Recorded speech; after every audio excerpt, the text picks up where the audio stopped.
আজ গোটা দেশ জুড়ে দ্বিতীয় দফার ভোট গ্রহণ। অষ্টাদশ লোকসভা নির্বাচনে মোট 7 দফায় ভোট গ্রহণের আজ দ্বিতীয় দিন। দ্বিতীয় দফায় মোট ভোট 88টি কেন্দ্রে। তার মধ্যে রয়েছে ছত্তিশগড়, উত্তরপ্রদেশ, আসাম, বিহার, কর্ণাটক, কেরল, মধ্যপ্রদেশ, মহারাষ্ট্র, মণিপুর, রাজস্থান, ত্রিপুরায় একটি আসন, পশ্চিমবঙ্গে 3টি এবং জম্মু কাশ্মীরে একটি আসনে ভোট গ্রহণ। এই রাজ্যের যে 3টি আসনে ভোট গ্রহণ, দার্জিলিং, রায়গঞ্জ এবং বালুরঘাট। এই মুহূর্তে আমরা সরাসরি চলে যাব রায়গঞ্জে। সেখানে রয়েছেন আমাদের প্রতিনিধি সুচারু মিত্র। সুচারু, তুমি মাফ করবেন, বালুরঘাটে রয়েছে আমাদের প্রতিনিধি সুচারু মিত্র। খাদিমপুর উচ্চ বিদ্যালয় ঠিক কি ছবিটা এই মুহূর্তে দেখতে পাচ্ছ?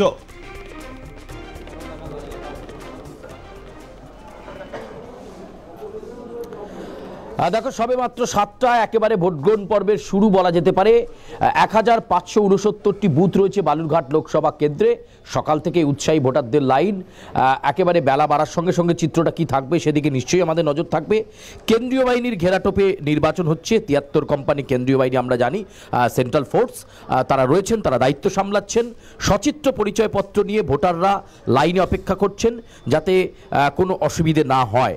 এবং আজকে সকাল থেকেই আমরা যেটা দেখতে পাচ্ছি যে এখনো পর্যন্ত কোথাও ভোট পর্ব শুরু হওয়ার আগে কোনো গন্ডগোলের কোনো খবর আমাদের কাছে নেই। একেবারে শুরু হয়েছে ক্লিনভাবে। বেলা বাড়ার সাথে সাথে চিত্রটা কি থাকে সেটা দেখতে হবে। বালুরঘাট লোকসভা কেন্দ্রে এবার একটা চিত্তাকর্ষক লড়াই। একদিকে সুকান্ত মজুমদার, অন্যদিকে বিপ্লব মিত্র। ফলে একটা চিত্তাকর্ষক লড়াইয়ের অপেক্ষা করছে বালুরঘাটবাসী এবং তারা বেছে নেবেন তাদের পছন্দের প্রার্থীকে, তাদের পছন্দের সাংসদকে। এই মুহূর্তে লাইনে অপেক্ষমান ভোটাররা রয়েছেন। অনেকেই সকালটাকেই বেশি প্রেফার করেন প্রবীর, কারণ তুমি বুঝতেই পারছো তাপমাত্রার পারদ মাঝে মাঝেই এমন বাঁধন ছাড়া হচ্ছে যাতে মানুষের অস্বস্তি হচ্ছে।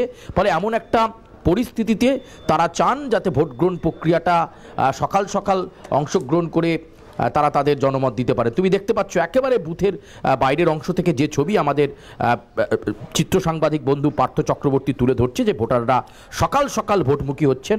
আমি একটুখানি ভোটারদের সঙ্গে এবার কথা বলবো। পার্থকে বলবো ধীরে ধীরে এদিকে আসার জন্য। পার্থকে আমি বলবো, এবং এই মুহূর্তে লাইনে অপেক্ষমান রয়েছেন ভোটাররা এবং সেই ভোটারদের সঙ্গে আমরা একটু কথা বলবার চেষ্টা করব।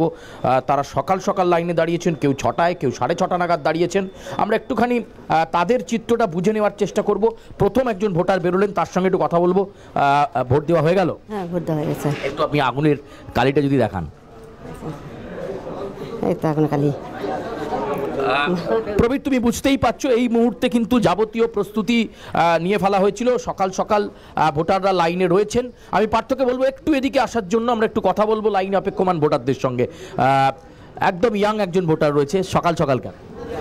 সকালবেলা আমরা ফাঁকা, সকালে রোদ নয়, ঠিক আছে। কতক্ষণ ধরে লাইনে অপেক্ষা করছে? 1 ঘন্টা হলো। সকাল সকাল নিজের ভোট দেওয়া, নিজের ভোট দেওয়া অনুভূতিটা কেমন? ভালো, যেটা দিতে সবাই দিতে হবে, যেটা দিতে হবেই ভোট আমাদের জনগণ। একেবারেই বুঝতেই পারছো লাইনে অপেক্ষমান ইয়াং ভোটাররা যেমন রয়েছেন, ঠিক এর অন্য অংশে মহিলা ভোটাররা রয়েছেন। তাদের সঙ্গেও আমরা কথা বলবো এবং তাদের মতামত আমরা বোঝার চেষ্টা করব। তারা অনেক সকাল থেকে তারাও দাঁড়িয়েছেন। এরকম অনেক ভোটার রয়েছেন। একেবারে সামনের সারিতে আবার একটা ইয়াং জেনারেশনের ভোটার পেলাম। সকাল সকাল কেন? সকাল সকাল কারণ রোদটা বেশি, গরমটা বেশি, টেম্পারেচার আরও বেড়ে যাবে বেলা হলে, সেই জন্যই সকাল সকাল আসা। একটু ফাঁকাও থাকবে তুলনামূলক দিনের অন্য সময়। 45 মিনিট। একেবারে বুঝতে পারছো। আমি পার্থকে বলবো লাইনের অংশটা, চিত্রটা তুলে ধরার জন্য। সকলেই সচিত্র পরিচয়পত্র নিয়ে লাইনে অপেক্ষা করছেন। প্রবীর, তুমি দেখতে পাচ্ছ আরও অনেক ভোটারের সঙ্গে কথা বলবো। কতক্ষণ ধরে অপেক্ষা করছেন? আধা ঘন্টার উপরে হচ্ছে। সকালটা কি বেছে নেওয়া কেন? সকালটাকে বেছে নেওয়া এই কারণে আমাদের এই দিকটাতে গরমের মাত্রা অতিরিক্ত। আর তাছাড়া আমরা চাই কোনো কিছু মানে কাজ করার সকাল সকাল, সেটা থেকে আমি বেশি পছন্দ করি। সবার আগে সেই কাজটা করে জয়ী হতে চাই। একেবারেই সকলেই কিন্তু চাইছেন যাতে সকাল সকাল তারা তাদের ভোট প্রক্রিয়ায় অংশ নিতে পারেন। আমরা দেখেছিলাম কোচবিহার এবং আলিপুরদুয়ারের ক্ষেত্রেও একই রকমভাবে সকাল সকাল বুথমুখী হয়েছিলেন ভোটাররা। দেখো, মহিলা ভোটারদের লাইন বুথ থেকে প্রায় অনেকটা অংশ, অর্থাৎ একটা লম্বা লাইন আমরা এখানে দেখতে পাচ্ছি। আর অনেক ভোটার রয়েছেন। কতক্ষণ অপেক্ষা করছে? আমরা সকাল 6টায় এসেছি।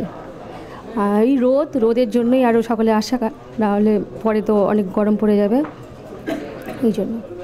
দেখো অনেকেই কিন্তু এই বেলা বাড়ার সাথে সাথে যে প্রখর রোদ এবং তাপমাত্রার পারদে হাঁসফাঁস অবস্থা, সেটাকে অনেকে এড়িয়ে যেতে চাইছেন এবং সে কারণেই প্রবীর সকালবেলাটাকে বেছে নেওয়া এবং লম্বা লাইন আমরা এখানে দেখতে পাচ্ছি। আরও অনেকের সঙ্গে কমিউনিকেট করার চেষ্টা করব। কতক্ষণ অপেক্ষা করছেন? অনেকক্ষণ থেকে, সকাল 6:30 থেকে অপেক্ষা করছি, দাঁড়িয়ে আছি এখানে। গরমের জন্যই কি সকালটা বেছে নেওয়া? হ্যাঁ, গরমের জন্যই বেছে নিয়েছি সকালটা। তুমি দেখতেই পাচ্ছ সেই লাইন কিন্তু একেবারে লম্বা থেকে দীর্ঘতর হচ্ছে এবং অনেক ভোটার এদিকেও অপেক্ষা করছেন। তাদের সঙ্গেও কথা বলবার চেষ্টা করব, তাদের মতামত জানার চেষ্টা করব। এবং এখানে এই মুহূর্তে আরেক ভোটার রয়েছেন। কতক্ষণ ধরে অপেক্ষা করছেন? আমি কেবলই আসলাম, এখনই আসলাম। এই প্রথম নাকি এর আগেও দিয়েছেন? আগে একবার দিয়েছি, দুবার এটা দিই। সকাল সকাল কেন? সকাল সকাল এলাম, 9টা থেকে টিউশন পড়ানো আছে, সকালেই আসলাম। দেখো অনেকেই সকালবেলাটা বেছে নিচ্ছেন, তার কারণ অনেকেই ব্যস্ততার মধ্যে থাকবেন, সকলের ছুটি নয়, ফলে তারা যাতে সকাল সকাল তাদের গণতান্ত্রিক অধিকার তারা প্রয়োগ করে দিতে পারেন সেই চেষ্টাই কিন্তু তারা করছেন। ভোটারদের লম্বা লাইন আমরা দেখছি। আবার এখানে বয়স্ক নাগরিকরাও অনেকে রয়েছেন। কতক্ষণ অপেক্ষা করছেন? অনেকক্ষণ হলো, 6:30 হয়েছে। সকাল সকাল সকাল সকাল গরমের জন্য। একেবারেই বুঝতে পারছো, অনেকেই কিন্তু গরমকে এড়িয়ে যেতে চাইছেন এবং তার জন্যই তারা সকালবেলাটাকে প্রেফারেবলি পছন্দ করছেন। এবং এই যে বালুরঘাট খাদিমপুর উচ্চ বিদ্যালয়, যেখানে কিন্তু সকাল থেকে ভোট গ্রহণ পর্ব শুরু হয়েছে এবং এই কেন্দ্রেই কিন্তু ভোট দেবেন বিজেপির রাজ্য সভাপতি তথা এই মুহূর্তে বিজেপির প্রার্থী বালুরঘাট কেন্দ্রে সুকান্ত মজুমদার। তিনি ভোট দিতে আসবেন 7:30-8টা নাগাদ, এমনটাই আমরা জানতে পাচ্ছি। এবং এই মুহূর্তে উৎসাহী ভোটারের লাইন দেখে প্রবীর তুমি নিশ্চয়ই সুচারু, তুমি আমাদের এই সঙ্গে থাকো।